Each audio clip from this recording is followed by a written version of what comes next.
My penis was oscillating between extremely sensitive and borderline traumatized. Life, how she sees the world.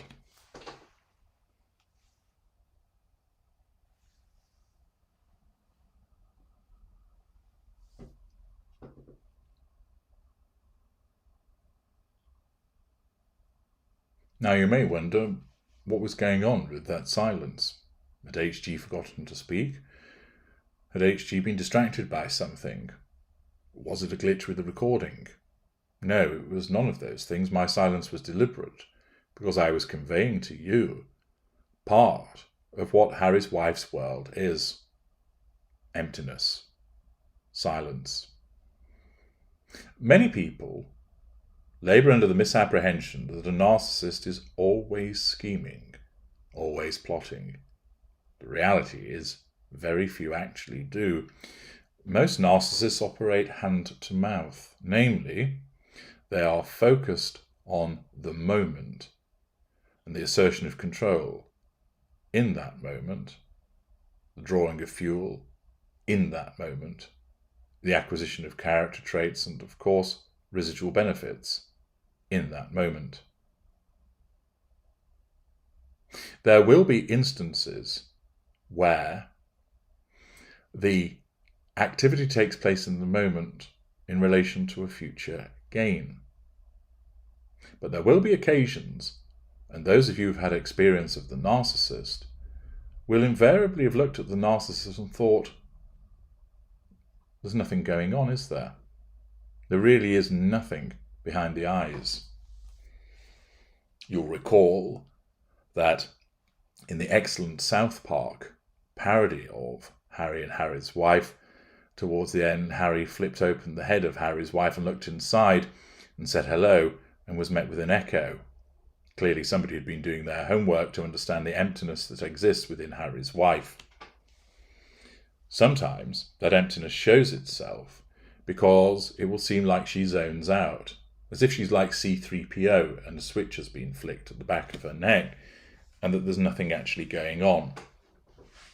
She's not there repeatedly plotting and planning and scheming the schoolgirl errors that she's repeatedly made demonstrates the nature of her style of narcissism, as I pointed out to you on many occasions before. The way that she sees the world, of course, is through a distortion field. She doesn't know that it exists, but it's there, like it is for any narcissist. That distortion field causes her to view the interactions that occur with other people in a particular way. It causes her principally to regard herself as a victim. It causes her to believe that she should be afforded special treatment.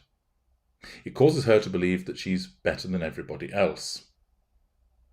Every interaction travels through that distortion field so that it is processed with regard to this key question. Is the relevant individual under control or are they not? Accordingly, when Harry enters the room, her narcissism ascertains, is he under control or is he not, and takes action accordingly. If she were to pick up the bracelet that was the gift from Prince Charles, that would cause him to come back onto the radar. And she would then interpret that event through the prism of her narcissism to determine, is he under control or is he not? How is he painted? Harry's wife regards herself as special, but she sees the world around her as a place that is there to do her bidding, a place that ought to be worshipping her. But she often sees it as a cruel and venal place, a place that is inhabited by hate-filled racists, a place that is frequented by individuals that have it in for her without any due justification. Her paranoia lurks each and every day, there to remind her that there are people out there to get her, and she needs to be mindful of that. That there are individuals who are seeking to plot her demise, that have it in for her, that want to do her actual physical harm, that want to break up her family, that want to see her fail. Doubtless, there are many people who want to see her crash and burn, but her paranoia would create that irrespective, because it's necessary to do that as a propelling force to cause her to seek out the prime aims. There are instances where she sits there in imperious haughtiness, looking down on people, believing herself to be better than them. When she's well-fueled, she's fizzing, domineering, seeing herself as transcending all around her.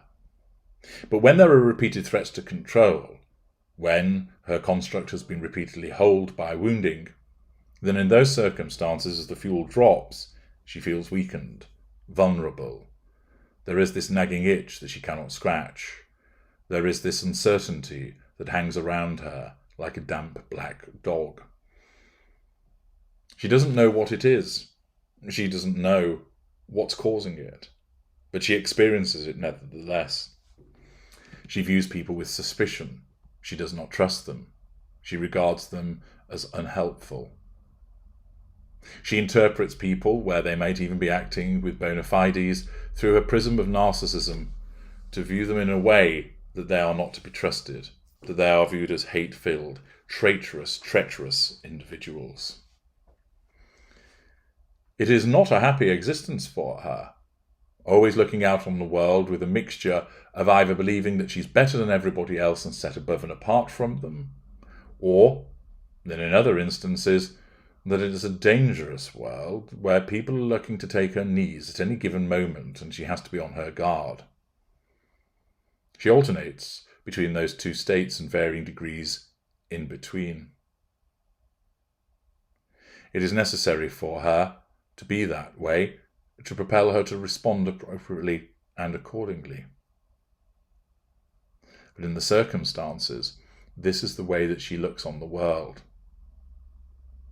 She either sees it as one that is there for the taking, that belongs to her, that is there with those forbidden fruits and riches that she can gorge upon, and then, in an instant, it can turn into a wasteland, a place where venal creatures are looking to do her harm, and she must ensure that she, as the eternal victim, is able to respond and protect herself, and she must therefore take such an appropriate action to ensure that they cannot get to her.